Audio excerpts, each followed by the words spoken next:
Herkese merhabalar arkadaşlar. Kanalıma hoş geldiniz. Başlamadan önce kanalıma abone olmayı, videolarımı beğenmeyi ve yorum yapmayı, hatta paylaşmayı unutmayın. Yüzünüzden o güzel mutluluk eksik olmasın.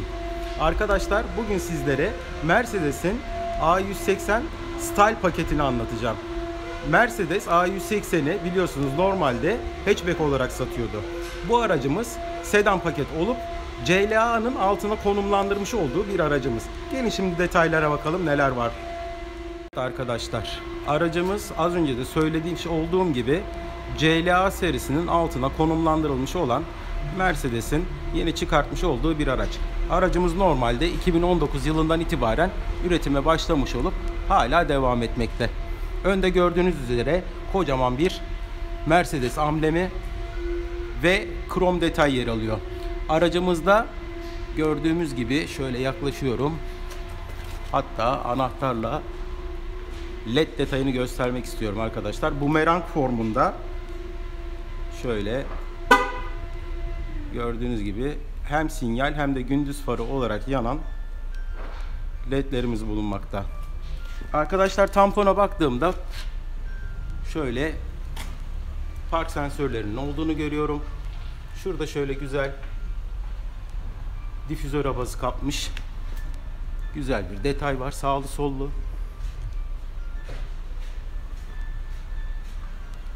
Ön kaputuna baktığımızda tatlı bir gölge oyununun var olduğunu görüyorum arkadaşlar. Amblemin büyük olmasının sebebi aracımız her ne kadar baz paket de olsa arkadaşlar Mercedesler biliyorsunuz, daha doğrusu premium otomobillerde artık front assist dediğimiz yaya ve sürücü güvenliğini koruyan, arabanın şeritte kalmasını sağlayan birçok güvenlik unsurları standart olarak sunulmaya başladı. Muhtemelen bu amblemin altında onların sensörleri bulunmakta. Şöyle yan tarafına doğru geçtiğimizde omuz çizgisinin üstünde tatlı bir efekt görüyorum arkadaşlar. Kapı üstündeki krom çıta aracımıza gayet güzel bir hava vermiş. Arkadaşlar aracımızda cam tavan sunroof bulunmakta. Şöyle yan tarafına doğru geçiyorum. AdBlue katkılı yakıt kapağımız var. Şöyle bastırarak açılıyor dedim ama araba kilitli olduğu için açılmadı. Gördüğünüz gibi AdBlue var. Yeni nesil motor olduğu için. Şurada Mercedes-Benz yazılı arka stop lambasını görüyorum. Arkadaşlar stop lambalarımız da LED. Onu da şöyle göstermek istiyorum.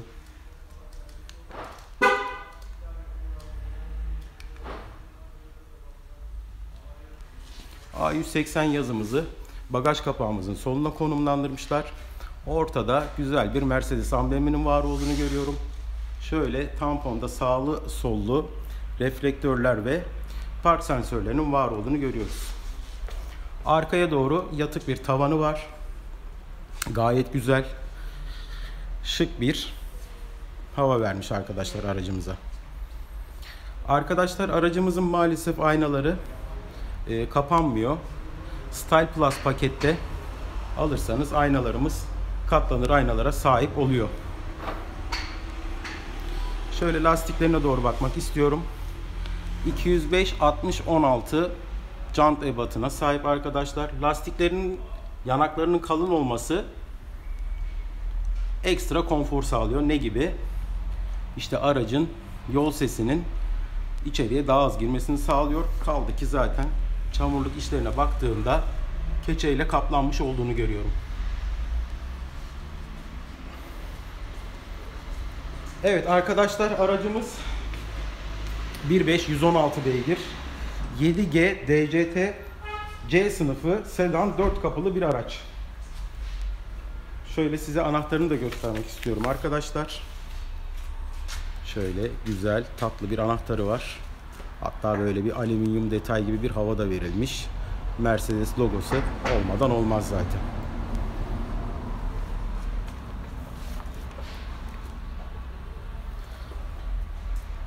Arkadaşlar az önceki söylediğim gibi Style Plus pakette jantlar değişik geliyor. Ambiyans aydınlatmaları geliyor. Ve içeride şimdi göreceğimiz olan kendiliğinden kararan dikiz aynaları geliyor.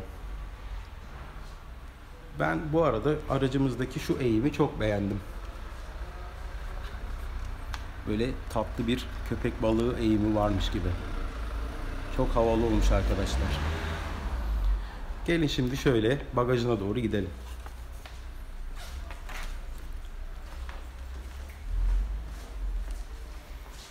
Şöyle kumandadan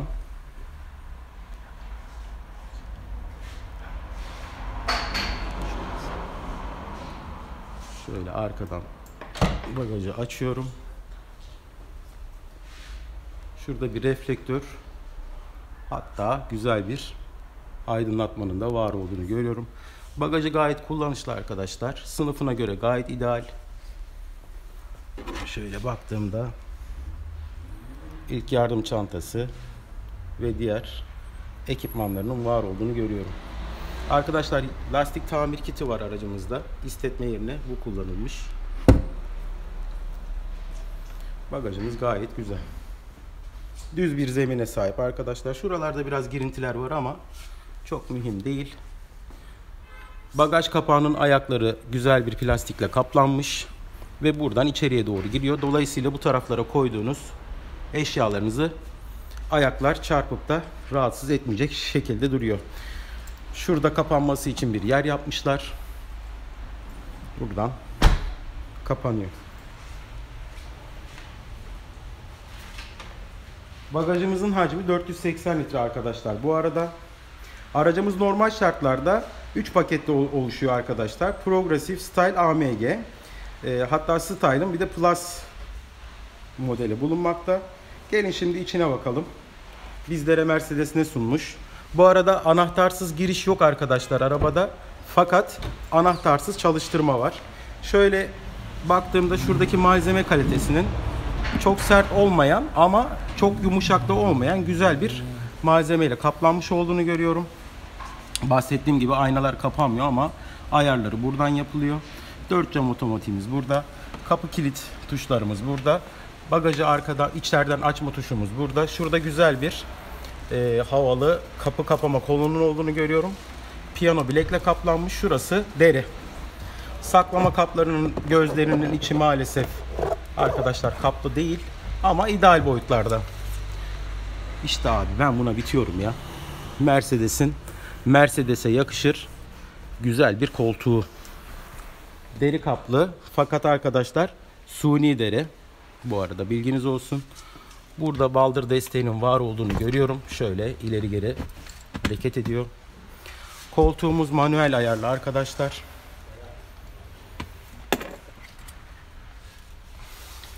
Gelin şöyle içine doğru bakalım. Şurada güzel bir detay gördüm. Meşhur Mercedes'in ayak el frenini buraya almışlar. Hatırlarsanız önceden şurada aşağıda olurdu arkadaşlar Mercedes'in el freni. Kendiliğinden kararan farımız bulunmakta. Ve burada da piyano bilek unsurları devam ediyor. Aracımıza doğru oturalım. Adana'da hava biraz sıcak. Arkadaşlar şöyle piyano bilek detayına oldukça yer verilmiş. Şöyle aracımızın ekranını da açmak istiyorum. Tabi aracımız sıfır olduğu için böyle şeyde iki tane ekran var arkadaşlar aracımızda. Normal şartlarda tabii ki bildiğimiz Mercedes'in klasik aydınlatmalarında, müsaade ederseniz şu koltuğumu biraz geriye almak istiyorum.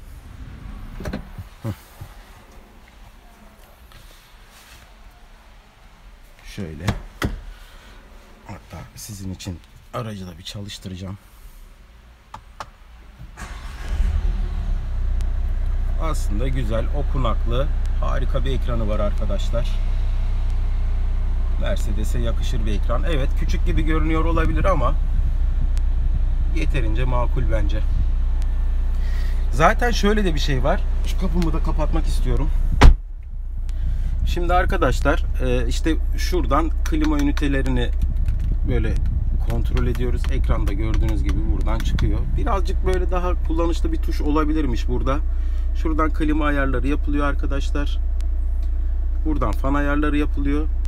Burada da konumlandırmayı yapıyorsunuz. Güzel, ben şunu çok seviyorum. Mercedes'e yakışır. Burada böyle bir karbon görünümlü fakat karbon olmayan bir plastik aksam kullanılmış. Göğüs kalitesi gayet güzel arkadaşlar. Sert ama yine Mercedes'e yakışır. O premium havadaki bir göğüs malzemesi var. Maalesef şurada kendiliğinden kararan dikiz aynamasının olmaması çok kötü olmuş. İç aydınlatmaların tuşları burada arkadaşlar. Şöyle cam tavanımızı da göstermek istiyorum. Evet, böyle açılıyor. Hatta perdeyi de bu tarafa kadar. Yalnız şurada cam tavanımızın devamı yok. Geri kapatıyorum. Arkadaşlar okuma lambalarını da yakacağım. Şöyle. O gayet havalı. Revustalı lamba gibi arkadaşlar. Çok güzel. Bunlar da led bu arada. Arka lambayı da buradan şöyle şuralara güzel lambalar koymuşlar arkadaşlar. Sağlı sollu. Onu da buradaki tuşla açıp kapatabiliyorsunuz. Şuradaki tuşla. Perdemize bakıyorum arkadaşlar. Evet, otomatik bir perdemiz var. Gayet güzel. Evet, şöyle geri aracımızı stop etmek istiyorum.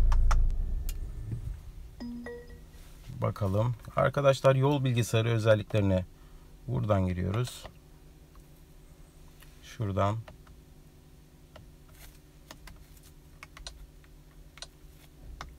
Çok güzel ya. Tam tablet gibi. Harika bir şey yapmışlar.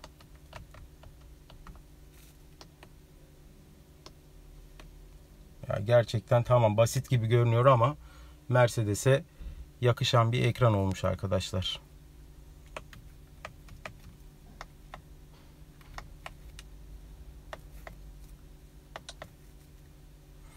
Evet, hız sabitleyicisi vesaire hepsi aracımızda standart olarak sunulmakta. Telefon özellikleri ve müzik sisteminin kumanda tuşları burada. Şöyle ses sistemine bakmak istiyorum. Gayet güzel arkadaşlar. 10 numara ses sistemi bulunmakta. Şöyle home tuşuna bastığımızda arkadaşlar Apple CarPlay ve Android gibi cihazlarımızı direkt bağlayabiliyoruz. Şurada arkadaşlar aracımızın işte konfor modu vesaire modunun ayarlandığı tuş var. Ekstra buradan da ses açıp kapatılabiliyor. Şöyle bir şey denemek istiyorum bu arada. Bir dakika. Arka görüş kamerasını merak ediyorum arkadaşlar.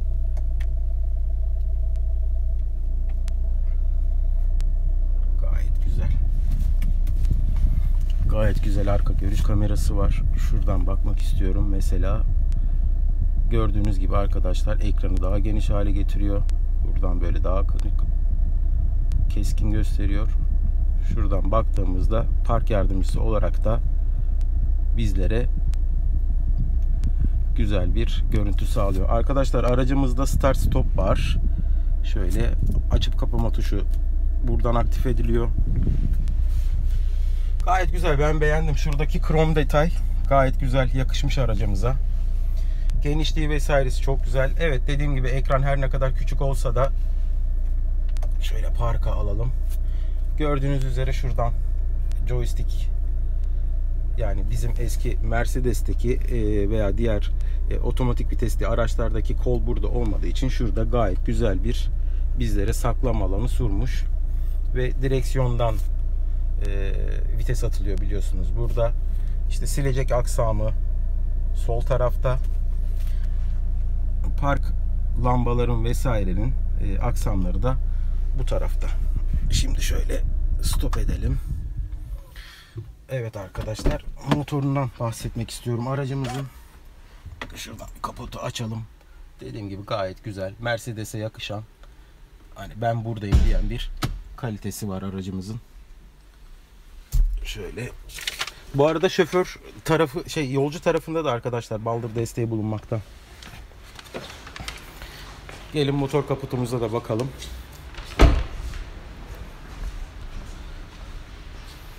Şöyle açalım. Evet, bu çok güzel bir özellik arkadaşlar. Eski arabalardaki gibi hadi şuradan şu kolu alayım da oraya takayım da gibi bir unsurla uğraşmıyorsunuz. Kaputumuzda böyle bir izolatörün var olduğunu görüyorum. Arkadaşlar normalde motorumuz evet bir Renault motoru. Renault platformunda üretilmiş bir motor ama tabi Mercedes mühendisleri kendi dokunuşlarını aracımıza uygulamış. Ne gibi? İşte yazılımsal dokunuşlar. Ondan sonra işte bu yakıt tüketimiyle alakalı dokunuşlar. Ondan sonra kompresör gibi dokunuşlar, işte start stop gibi dokunuşlara yer vermişler. Bu da aracın daha sessiz ve performansının daha iyi olmasını sağlamış.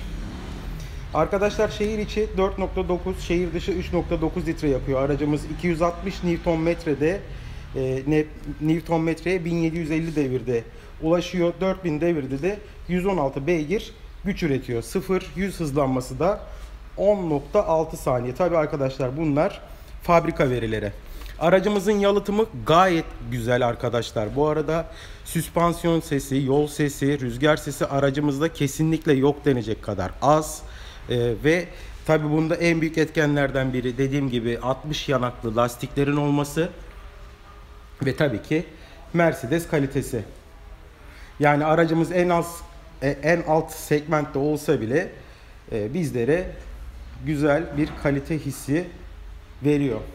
Hani sanırım ben kendi kafamda şöyle konumlandırdım arkadaşlar bu aracı. Hani şirketlere, büyük şirketlerdeki orta üst düzey yöneticilere güzel şirket arabası olarak kullandırılabilecek bir araba. Yani öyle düşünüyorum. Çünkü hani sınıfına baktığımızda işte mesela kim var? A3 var. İşte Megane'la aynı sınıfa koyamıyorum. Daha premium bu çünkü. İşte Jetta vardı, bitti artık biliyorsunuz. Başka aklıma gelmiyor ama hakikaten hani şu sınıfta o dolgunlukta tamam hani işte Megane vesaire elbette ki güzel araba ama yani premium olarak bakıyoruz. Mercedes olarak baktığımızda böyle orta üst düzey yöneticilere verilecek, şirketlerde verilecek güzel bir araba. Arkadaşlar front assist var demiştik aracımızda. Bu ne yapıyor? İşte arabayı şeritte tutmayı çok iyi sağlıyor. Hatta şöyle bir özelliği var. Siz eğer öndeki arabayı takip ederken fren yapmazsanız önce sizi uyarıyor. Ondan sonra hala devam ederseniz araca yaklaşmaya kendi fren yapıyor. Kendi aracı durduruyor. Bu arada aracımızda otomatik park da var arkadaşlar. Hayalet ekran dedik. Komple ekran olsaymış daha başarılı olurdu dedik. Ama işte 10 inç ekran bulunmakta bizim aracımızda. Evet arkadaşlar, Mercedes ile ilgili söyleyeceklerim bunlar. Gayet güzel olmuş. Sinyal lambalı şöyle aynalarımız güzel olmuş. Evet, bir takım eksiklikleri var ama yine bir premium kalitesini bizlere güzel bir şekilde sunuyor. Amblemi yeter diyorum ben size. Kanalıma abone olmayı, videolarımı beğenmeyi, paylaşmayı unutmayın. Kendinize iyi bakın. Yüzünüzden gülümseme ve mutluluk eksik olmasın arkadaşlar. Arkadaşlar bu arada bana bu aracın tanıtımında destek olan Eroğlu Otomotiv'e sağ olsun kardeşim Ceyhun'a çok teşekkür ediyorum. Kendinize iyi bakın.